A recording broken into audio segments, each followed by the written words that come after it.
Bonjour à tous.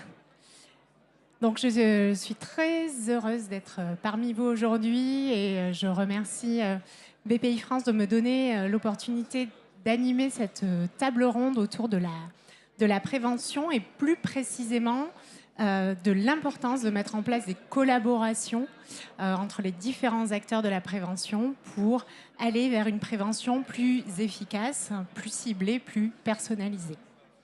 Donc, je suis Florie Filleul, responsable de projet prévention à l'Agence de l'innovation en santé et également en charge de la coordination de la stratégie d'accélération prévention dédiée aux innovations dans la prévention, donc qui est une stratégie d'accélération qui a été lancée à la fin du mois d'août, qui est issue de travaux avec le ministère de l'Enseignement supérieur et de la Recherche, le ministère de la Santé et le ministère de l'Industrie, qui est doté de 170 millions d'euros et qui a justement vocation à promouvoir et soutenir des solutions innovantes en prévention qui ont démontré la valeur et qui sont issues de collaborations entre les acteurs de la santé, la recherche et les entreprises, les industriels. Donc, comme je le disais, cette stratégie est dotée de 170 millions d'euros. Elle se structure autour de 3 axes. Un axe recherche doté de 50 millions d'euros au travers d'un programme d'équipement prioritaire de recherche, donc qui est piloté par l'agence de programme INSERM. Ensuite, un axe central de démonstration de la valeur, donc qui est doté de 100 millions d'euros pour justement soutenir des projets pour faire la démonstration de l'impact en vie réelle des innovations dans la prévention. Et enfin, un dernier axe plutôt aval, donc sur l'industrialisation, et donc qui est doté de 20 millions d'euros et pour lequel l'idée c'est de soutenir des innovations qui ont démontré, qui ont fait la preuve de leur valeur et donc pour aider à l'industrialisation de ces solutions, de ces dispositifs innovants en prévention. Donc un des enjeux de cette stratégie, c'est de pouvoir décloisonner la prévention et faire en sorte que les acteurs et les parties prenantes sur le terrain puissent collaborer pour mettre en place une prévention, comme je le disais, plus ciblée, plus efficace, plus personnalisée. Donc ce matin, nous allons justement échanger autour d'une collaboration réussie entre Santé publique France et Doctolib autour du dispositif Moi sans tabac. Donc bonjour Claudine Tanguy. Bonjour, est-ce que vous m'entendez? Oui, je pense que oui. Bonjour Margot Secaldi. Bonjour. Donc je vais vous laisser vous présenter.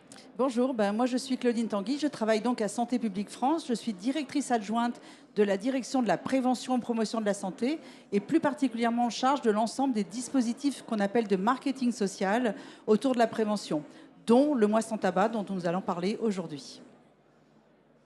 Et donc moi je suis Margot Secaldi, je suis la nouvelle directrice prévention de Doctolib. Donc ça fait 1 mois que j'ai rejoint Doctolib, donc soyez indulgents sur la prise de parole. Et notre ambition chez Doctolib est vraiment de faire en sorte que la prévention soit inscrite au cœur du système de santé. Et donc on a de très beaux projets et dont Moi sans tabac fait partie. Merci à toutes les deux. Donc est-ce que Claudine, vous pouvez nous expliquer justement pourquoi et comment est né ce dispositif Moi sans tabac ?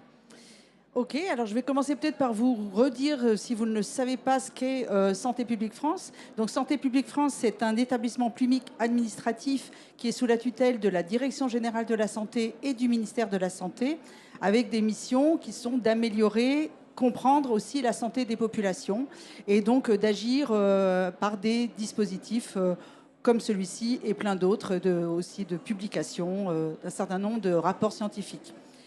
Donc, je vais vous donner quelques repères sur le tabac en France aujourd'hui. Donc, le tabac en France, on a eu une baisse du nombre de fumeurs entre 2014 et 2019 d'à peu près 1,9 million de personnes qui ont donc arrêté de fumer pendant cette période. Et donc, on a comptabilisé donc, cette baisse assez importante. Simplement, aujourd'hui, on partait quand même d'assez haut et la prévalence du tabac aujourd'hui en France, elle est encore très élevée. Elle est bien supérieure aux pays, à pas mal de pays occidentaux et en particulier les pays anglo-saxons. Donc, aujourd'hui, ça représente à peu près 25% de la population. Donc, on a encore 12 millions de fumeurs en France quotidiens. Donc, ce qui est assez gigantesque, en fait, compte tenu de l'incidence du tabac. Et donc, justement, le tabac, aujourd'hui, est la première cause de mortalité évitable en France. Donc, c'est vraiment un sujet majeur sur lequel on investit beaucoup. Et donc, Moi sans tabac est un des dispositifs que l'on met en place depuis 2015. Justement, Claudine, est-ce que vous pouvez nous présenter plus précisément ce dispositif Moi sans tabac? Alors, Moi sans tabac, c'est un dispositif donc, de marketing social qui est agit à plusieurs niveaux, qui a plusieurs moteurs. Donc, le premier moteur, c'est un moteur calendaire, c'est-à-dire que c'est un rendez-vous annuel qui a donc lieu tous les mois de novembre, où on propose aux personnes qui souhaitent arrêter de fumer de les aider et collectivement donc de tenter cette expérience avec eux. Donc ce moteur émotionnel donc du collectif est très très important et très soutenant pour les personnes qui souhaitent arrêter de fumer. Et c'est aussi un moteur rationnel puisqu'il a été prouvé que quand on arrête de fumer pendant un mois complètement, on a 5 fois plus de chances d'arrêter de fumer définitivement. Donc, Moi sans tabac, c'est assez simple. C'est donc, on crée un événement, on a un site sur lequel on peut s'inscrire pour faire partie, tenter l'expérience. Et derrière, on a un certain nombre d'outils qu'on met à la disposition des personnes. Donc, on a une appli, un site internet, un numéro d'appel gratuit, le 3989, qui vous met en relation avec des tabacologues qui peuvent vous accompagner à la demande autant de fois que vous voulez. Vous les appelez, ils vous rappellent et vous faites ce suivi avec eux pendant votre arrêt de tabac. Donc, on a évalué ce dispositif et les résultats sont très prometteurs puisqu'on a entre 2016 et 2020, il y a 2,1 millions de personnes, de personnes qui ont arrêté de fumer, dont les tentatives sont attribuables au Moi sans tabac. Donc c'est quand même assez important. Et on a aussi par ailleurs, par l'OCDE, fait une évaluation socio-économique qui montre que le Moi sans tabac permet d'économiser 95 millions d'euros de frais de santé pour un investissement d'à peu près 10 à 12 millions par an. Alors, au regard de tous ces éléments, on comprend qu'il est très important d'avoir un engagement finalement de toute la société pour soutenir ce dispositif. Absolument. C'est un peu le moteur aussi de ce dispositif. C'est vraiment un engagement collectif. Et donc, depuis le début, Moi sans tabac et les équipes au sein de Santé publique France ont déployé une organisation pour pouvoir embarquer avec nous un certain nombre d'acteurs. Et donc, l'objectif est donc de diffuser au plus près des milieux de vie les outils, l'opération, la faire connaître, etc. Et pour information, c'est à peu près 6000 organisations, donc des administrations, des entreprises, des associations, qui se sont mobilisées en 2023 et qui ont commandé à peu près 2 millions d'outils, des brochures, des kits, qui ont monté aussi des stands dans des entreprises, dans des lieux d'accueil de public, etc., pour pouvoir faire connaître et démultiplier la visibilité de notre opération. On comprend donc que l'un des enjeux est de continuer à impliquer de nouveaux acteurs dans ce dispositif. Alors, est-ce que vous pouvez justement nous présenter, nous dire quelle a été la pertinence de créer une collaboration avec Doctolib ? Alors, Doctolib, c'est la deuxième année que nous travaillons avec Doctolib sur le Moi sans tabac. Donc, on les a associés parce que ça nous semblait assez évident et très pertinent, finalement, d'associer cette entreprise à la diffusion des messages de prévention autour de l'arrêt du tabac. Donc, une des raisons pour laquelle on a choisi Doctolib, c'est aussi parce que Doctolib est une des marques préférées des Français, donc avec une très forte notoriété, avec évidemment une logique très affinitaire puisque votre mission, elle est autour de la santé, à la fois auprès des professionnels de santé et à la fois auprès des publics qui viennent prendre des rendez-vous sur le site Doctolib. Et donc notre idée est d'aller, ce qu'on appelle chez nous, le dernier kilomètre, c'est-à-dire d'aller vraiment au plus près de la vie, des usages des personnes pour pouvoir les sensibiliser à l'endroit où ils sont, au moment où ils sont dans des recherches peut-être de médecins. Et donc, on sait aussi l'importance de Doctolib en prévention. Et on l'a vu durant la crise Covid. Doctolib a été un acteur majeur pour la prise de rendez-vous, pour la vaccination. Donc, voilà, c'était assez évident de tenter l'expérience avec Doctolib. Et ça s'est avéré être extrêmement efficace. Et Margot va nous expliquer comment. Merci beaucoup, Claudine. Donc, Margot, en effet, concrètement, quelles actions ont été mises en place dans le cadre de cette collaboration ? Alors avant de commencer, peut-être j'aimerais bien rappeler juste ce qu'on fait Doctolib, parce que pour beaucoup, Doctolib, c'est de la prise de rendez-vous médicaux en ligne. Donc oui, c'est une de nos actions, mais on va beaucoup plus loin. Il faut savoir que Doctolib a été créé sur deux missions. La première, c'est d'aider les soignants dans leur quotidien, et la seconde, c'est d'aider les patients à être en meilleure santé. Alors, aider les soignants dans leur quotidien, ça a commencé en effet par de la prise de rendez-vous en ligne, mais il faut savoir qu'on est allé beaucoup plus loin. En effet, pendant le Covid, avec la mise en place des centres de vaccination, de la téléconsultation, on a eu un rôle assez important. Il y a eu un essor de nos activités auprès des praticiens. Et plus récemment, on a lancé des solutions de consultation, de gestion des patients, de gestion financière pour les professionnels de santé. Et donc aujourd'hui, on essaie vraiment de se positionner comme aide pour les soignants dans tout ce qu'on va proposer. Pourquoi je vous dis ça ? Parce qu'aujourd'hui, c'est important d'avoir cette place auprès des professionnels de santé, mais on va plus loin, on va aussi auprès des patients. Donc, le fait qu'aujourd'hui, on l'a pas mentionné, mais on a 50 millions de Français aujourd'hui qui sont inscrits sur Doctolib. Donc de fait, on est devenu un peu un incontournable. Je ne sais pas si on est les préférés des Français, mais en tout cas, on est devenu un incontournable dans la santé des Français. Et donc, on a une responsabilité qui est de s'inscrire justement dans la santé des Français et de faire en sorte qu'ils soient en meilleure santé. Donc la prévention, ça en fait partie. L'activité prévention a été créée il y a 1 an et demi, 2 ans chez Doctolib. Et l'objectif, c'est vraiment de faire en sorte qu'on arrive à passer des messages de santé publique auprès des Français à un moment où ils sont dans une démarche de santé parce qu'ils vont prendre rendez-vous. Et donc c'est vrai que c'est un moment où on peut s'adresser à eux avec des messages de santé publique qui vont les toucher et qui vont peut-être les mener à changer de comportement et derrière prendre en charge leur santé. Donc moi, sans tabac, c'est une super expérience. Et d'ailleurs, je voulais remercier Santé publique France parce qu'on en parlait tout à l'heure. C'est vrai que depuis le début, Santé publique France est avec nous pour... Ça marche pas. Bon, c'est pas très grave. Depuis le début, Santé publique France est avec nous pour justement tester un peu l'approche prévention. Et donc moi, sans tabac, on l'a commencé en 2022. C'était dans notre toute première campagne, voilà. Et on l'a réitéré en 2023 et on a une 3e vague qui arrive cette année, à la fin du mois d'octobre. Et on est super contente du dispositif. Donc juste pour vous présenter ce qu'on fait, d'un point de vue campagne, comme on dit grand public, on a donc des bannières qui arrivent en haut de l'application quand vous ouvrez votre application pour prendre rendez-vous. On a de l'interstitiel qui est un peu plus intrusif, qu'on ne pousse pas forcément et qu'on pousse juste sur certains jours et de manière un peu plus réduite, qui est un peu plus intrusive, mais qui a l'avantage du coup de faire passer des messages de manière efficace. Et on peut aussi personnaliser la page d'accueil. Et l'objectif derrière, c'est de pouvoir rediriger vers de l'information de qualité de santé. Donc on a des pages qu'on coécrit, notamment avec Santé publique France. On a coécrit une page sur Moi sans tabac, où on a aussi fait des vagues où on redirigeait directement vers le site Moi sans tabac afin que les patients puissent s'inscrire. Donc en termes de résultats, je ne sais pas si ça va vous parler à tous, mais on a eu des super résultats avec cette campagne Moi sans tabac, à savoir en termes de nombre d'impressions, on est à... Suspense.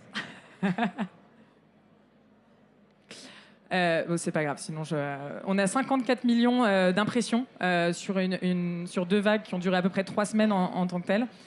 Donc 54 millions d'impressions et 320 000 visites du site en 3 semaines. Donc juste pour vous dire, ça fait un taux de clic d'à peu près 0,6%. Je ne sais pas si ça parle à tout le monde, mais 0,6%, c'est vraiment des très très bons résultats.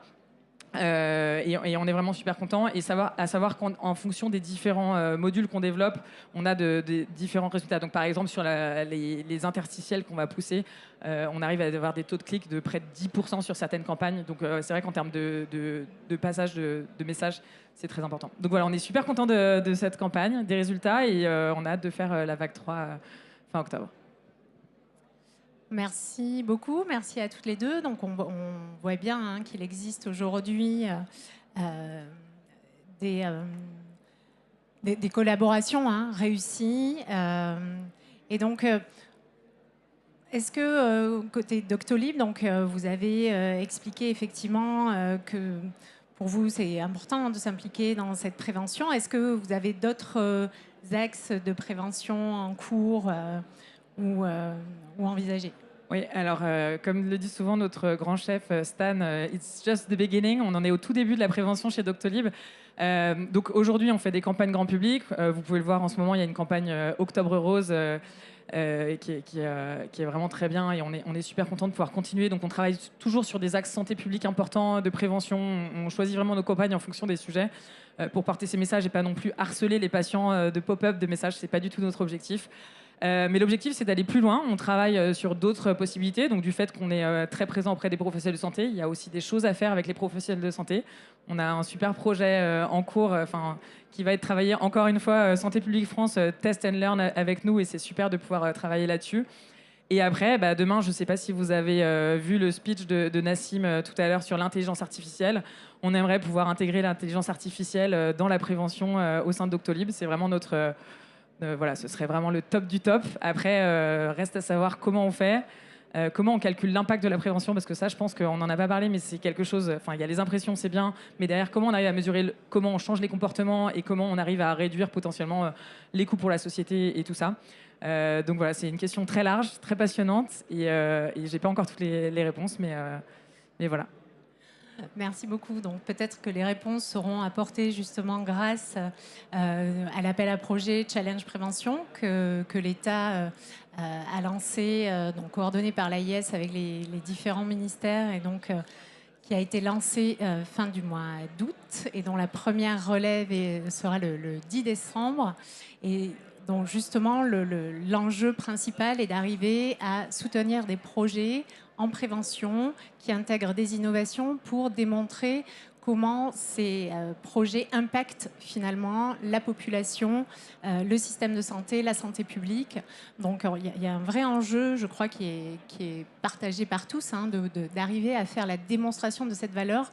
Pourquoi ? Eh bien parce que grâce à ces données, grâce à ces résultats, on espère pouvoir vraiment contribuer au virage préventif, à la transformation de notre système de santé aujourd'hui encore beaucoup trop axé sur le curatif. Et pour cela, pour arriver à identifier des modèles de prévention, de financement pérenne de la prévention, eh bien, il faut des résultats, il faut des données sur l'impact. Donc c'est vraiment vraiment l'enjeu de cet appel à projet et on espère qu'il va permettre de soutenir des projets vraiment ambitieux parce que l'idée c'est d'arriver à déployer sur de larges populations et de sortir des expérimentations parfois dans lesquelles sont un peu contraintes de la prévention mais de passer vraiment à large échelle. Merci beaucoup à toutes les deux. Il nous reste un petit peu moins de 10 minutes si jamais on peut répondre à certaines de vos questions.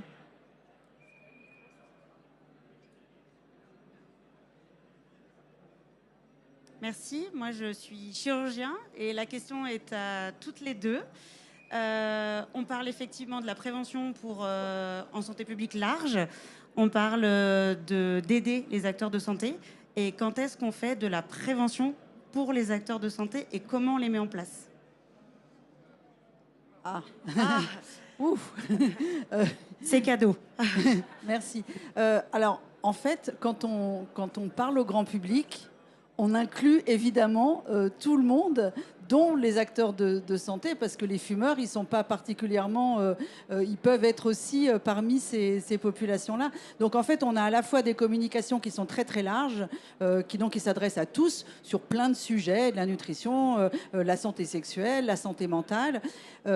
Après, on peut aussi avoir, nous, Santé publique France, mais on n'est pas évidemment les seuls acteurs à communiquer auprès des professionnels de santé. On peut aussi avoir des actions ou des messages plus particulièrement destinés aux professionnels de santé, mais pas forcément pour leur propre prévention, de leur propre santé à eux, mais plutôt dans une logique un peu de relais ou d'information ou de collaboration en fait avec tout le corps médical pour pouvoir aider le public à avoir de meilleurs comportements de santé. Donc, je ne sais pas si j'ai répondu à votre question, pas vraiment, je crois. En fait, la question, c'est que les acteurs de santé, on le sait, il y a 7 exposomes possibles en santé. Et les acteurs de santé sont les seuls à être sujets à tous les exposomes. Et dans cette grande vulnérabilité des acteurs de santé, c'est un tabou dans lequel on ne parle pas. Or, si jamais on axe sur la prévention des acteurs de santé, eh ben, c'est eux qui ensuite lanceront beaucoup mieux le process sur la prévention de la population générale. Merci, c'est bien entendu. Oui, pardon, je voulais juste ajouter que nous, dans le cadre de l'appel à projet, bien sûr que l'on évaluera et que l'on attend aussi des projets de prévention à destination des professionnels de santé.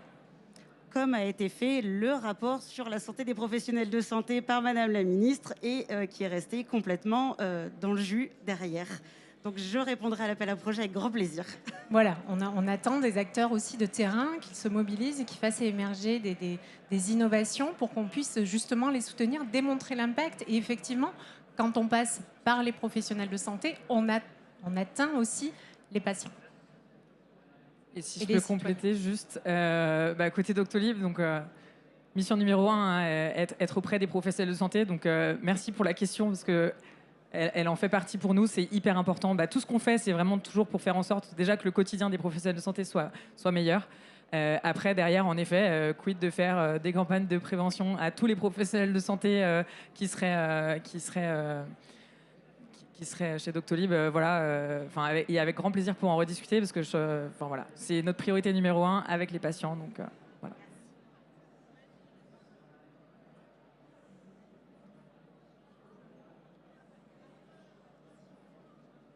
Bonjour, merci pour vos interventions. J'ai une petite question, peut-être plus pour l'Agence de l'innovation en santé. Quelle est actuellement la place de la recherche académique? Et je préciserai la recherche académique en sciences humaines et sociales au sein de votre intervention et de vos appels à projets. Alors, merci pour cette question. Donc, la recherche académique a toute sa place, je pense que vous l'aurez compris, sur l'axe 1 de la stratégie d'accélération de prévention, qui est justement d'intensifier la recherche en prévention et en santé publique. Donc, c'est au travers d'un PEPR qui est piloté par l'agence de programme et qui est doté de 50 millions d'euros. Et effectivement, l'objectif de cet axe-là, c'est vraiment de mieux comprendre l'impact environnemental, mais au sens large, et donc qui inclut les sciences comportementales, les sciences humaines et sociales, pour comprendre de façon encore plus fine aujourd'hui quels sont les déterminants de santé, comment on peut agir sur ces déterminants de santé pour améliorer la santé, soit à des âges vulnérables de la vie, on pense à l'enfance, l'adolescence, le grand âge, mais pas que. Donc il y a vraiment cette place-là, en tout cas, de la recherche est tout à fait... est tout à fait identifié dans cet axe 1. Et dans l'axe 2 de l'appel à projet, on incite également les porteurs de projets. Donc, ce sont des projets qui sont attendus, portés par des consortiums. Et donc, effectivement, et c'est inscrit dans le cahier des charges, on attend aussi à ce que dans ces consortiums intègrent des équipes pour travailler, pour mieux comprendre toute la dimension SHS, sciences comportementales, puisque l'idée, c'est d'arriver à évaluer l'impact et parfois, si ça ne fonctionne pas, de comprendre pourquoi ça ne fonctionne pas. Bonjour, j'avais une question qui relie un peu vos deux axes, aider les soignants et aider les patients, parce qu'on sait il y a eu plusieurs enquêtes, notamment une enquête de l'adresse auprès des médecins généralistes, qui fait ressortir que les médecins généralistes disent qu'ils n'ont pas de temps pour la prévention.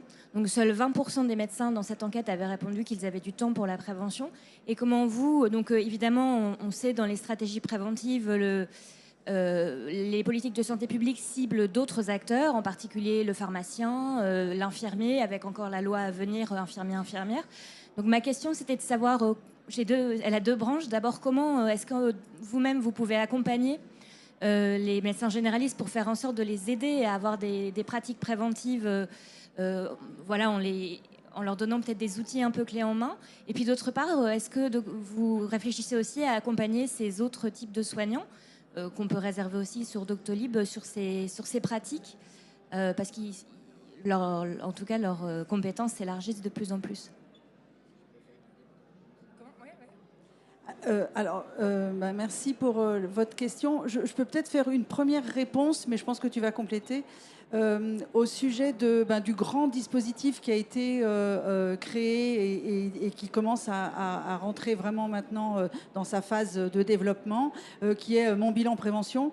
Donc Mon Bilan Prévention, c'est vraiment quelque chose qui a été travaillé avec la CNAM, avec le ministère de la Santé, la Direction Générale de la Santé, nous et d'autres acteurs pour pouvoir offrir la possibilité au public d'avoir ce temps prévention. Les professionnels de santé s'inscrivent pour pouvoir accepter de faire ce type de bilan. Mais dans les professionnels de santé, ce sont les médecins généralistes, mais les infirmières, les pharmaciens, les sages-femmes. Et donc ces bilans prévention, c'est peut-être un début de réponse à ce problème effectivement du temps du professionnel de santé pour pouvoir parler prévention avec ses patients. Oui, et du coup, moi, si je peux compléter, donc du point de vue de Doctolib, donc on l'a dit, aider les soignants dans leur quotidien, ça commence par gagner du temps pour eux. Donc c'est quelque chose sur lequel, tout ce qu'on développe, c'est vraiment justement pour permettre aux professionnels de santé d'avoir plus de temps dans leur consultation. Donc l'assistant consultation qui va sortir prochainement en fait partie. C'est comment on arrive à dégager du temps des professionnels de santé pour qu'ils vraiment ils se concentrent sur la consultation. Et donc la prévention en fera partie. Et le deuxième axe sur la partie médecine générale, c'est comment on arrive justement à pousser aussi de la prévention et à faire en sorte que non seulement le médecin ait le temps de le faire, mais qu'on puisse l'accompagner et que ce soit simple finalement d'intégrer la prévention dans la consultation et dans la prise en charge des patients, même en dehors de la consultation. Donc ça, c'est vraiment notre ambition sur la partie médecine générale, pour le premier point. Et le second point sur le parcours patient et les autres professionnels de santé. Donc nous, on ne travaille pas que avec les médecins généralistes ou les médecins. On a aussi un rôle clé dans le maillage justement du parcours patient. On travaille avec les pharmaciens notamment. Il y a des choses qu'on fait actuellement sur la partie vaccination. Donc voilà, on essaie d'adresser justement la prévention un peu à tous les niveaux pour faire en sorte qu'elle puisse prendre toute sa place dans le système de santé.